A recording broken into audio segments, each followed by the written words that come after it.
My name is Barak Ganot. I am 30 years old. For all of us, our life story usually begins on the date of our birth. I was born in 1988. My life story begins 44 years earlier. At the same moment, my grandmother Elka Ganot, prisoner number 12750, entered Auschwitz-Birkenau death camp. While Dr. Mengele, sentenced to life or to death, the arriving Jews, he addressed my grandmother with these words: Du bist jung und musst leben und arbeiten. This is German for, you are young and you must live and work. Rechts, go right. 1944 is the year when my dear grandmother, Elka Ganot, God bless her soul, an exceptional and strong woman, was just 23 years old. The oldest child of her family out of 8 brothers and sisters. 1944 is when the Nazis forced them into the ghetto at their village in Hungary. Later, she and her family were transported to Auschwitz by train. They came to Auschwitz-Birkenau, the biggest death factory in world history. It took 3 days and nights of travel in a cattle wagon. No food, no water, stuffed, no fresh air, no toilet. Her family was immediately separated. Jews were forced by Nazis, accompanied by huge, violent, barking dogs. All were shouting, pushing, pulling, and aggressively beating to form 2 lines. The left line, old women, sick-looking women, and children were sent to the gas chambers. The right line was sent to concentration camps. Their fate was hard labor and slavery. My grandmother had left, following her mother and sisters. Dr. Mengele spotted her. He ran after her. He grabbed her by a collar. He forced her to the right line. This was when he shouted at her the few words in German, which I've quoted in the beginning. The only German words I know.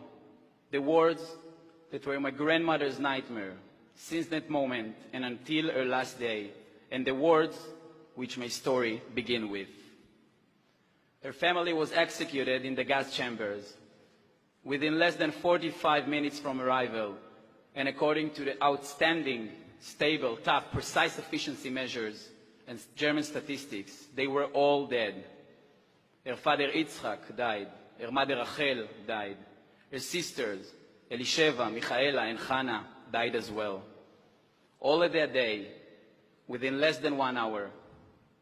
Can you imagine her feeling when a couple told her, while in line, look there, the dark smoke emitting from the chimney are your dears, your family members. They were just gassed and burned to ashes. Can you imagine her thoughts, her fear? I grew up as a grandchild of Holocaust survivor. Those are my roots. These roots have changed and affected my life. I am what I am today because of these roots, and I appreciate them. I grew up with the Holocaust stories as a legacy. From my early childhood, I absorbed the necessity of an independent Jewish country with the ability to stand and fight for itself.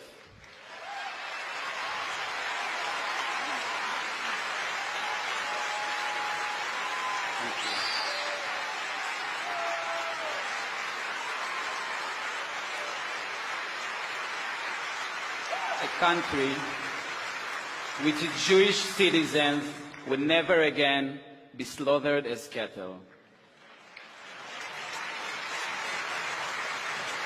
I'm standing here today as a proud combat officer in the Israeli Defense Forces. I grew up in a Zionist family. I absorbed the never-ceasing desire named for peace, tolerance, and hope for the better world. At the age of 18, I joined the army. I served at the artillery corps at a special combat unit called Meitar, which operates a long-range anti-tank missile called the Tammuz. Since then, I'm currently serving in my 12th year of combat service. I have fulfilled a variety of combat roles, starting as a platoon commander and having worked my way up, deputy battalion commander. I took part in 2 operations in Gaza, protected 3 different borders, defended many villages in Judea and Samaria, arrested hundreds of terrorists and restored peace during countless riots. But in spite of all that I've seen, nothing impacted me more than what I witnessed through my binoculars in the Syrian city Quneitra in late 2011. At the time, I was serving as a company commander, responsible for 100 soldiers on Israel border with Syria. My mission was to monitor a portion of the Syrian border next to Quneitra Pass. One afternoon, on a relatively normal day, as the sun was shining and the beautiful green fields stood silent, black vehicles belonging to the ruthless Syrian shadow militia entered Quneitra and shattered the peace. One of my young soldiers, just 19, ran to me, confused and shocked. Out of the vehicles had emerged men in dark military garb, and they began grabbing men, women, and children from their homes and executing them on the streets. We could not see what took place as these men of pure evil entered the homes of the innocent people of Quneitra. But we heard the screams of torture, of sexual assault across the border.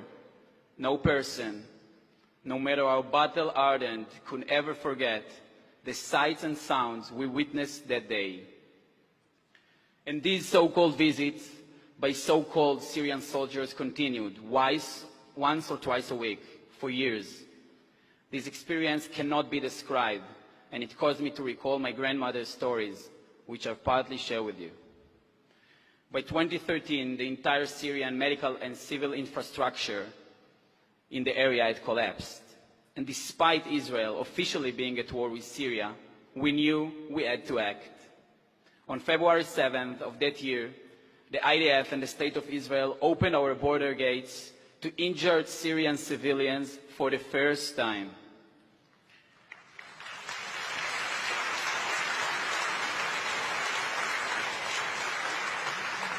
I was the company commander that accomplished this unusual and special mission.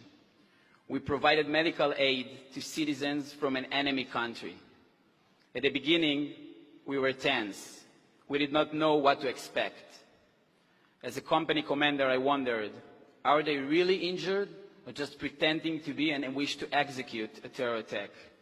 But soon it became a daily routine. Injured Syrians kept crossing the border, and Israeli soldiers kept collecting them and treating them in the nearby hospital. Currently, the IDF established the aid activity fully controlled by the Northern IDF Command. I want to share with you some facts and figures. To date, more than 500,000 Syrian citizens killed, 20,000 of them children, more than 13 million displaced, over 11,000 civilians tortured to death, over 4 million refugees. We are helping as many Syrians as we can, but the need is so much greater. We provided medical help to over 4,000 Syrians. We supplied almost 500,000 liters of fuel and more than 55 tons of warm clothes. Now, who is exercising humanity and who is exercising cruelty?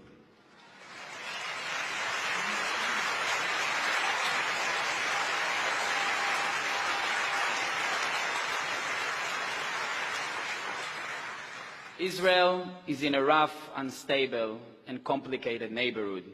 Let's count a few of the many forceful powers who desire this small part of the world. Iran, Iran's proxy Hezbollah, Iran's soldier in Syria, and Iran's founded terror organization Hamas.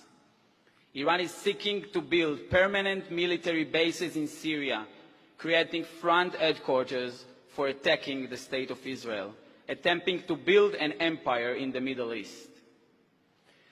I hope that my message to you today was loud and clear.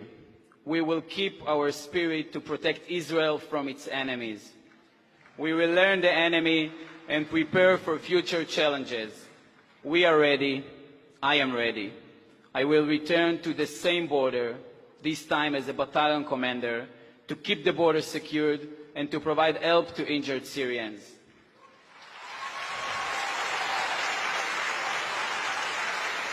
We, the IDF, will make the world a better place.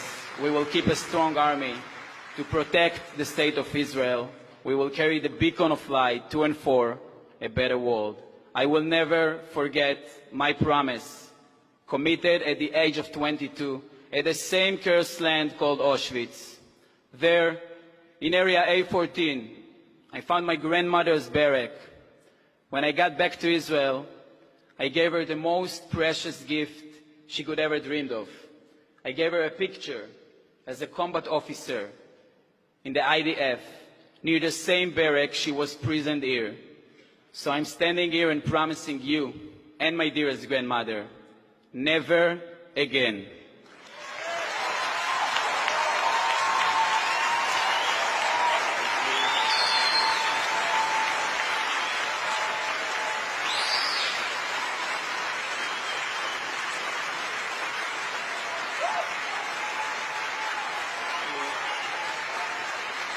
I wish that my grandmother could stand with us here in this room.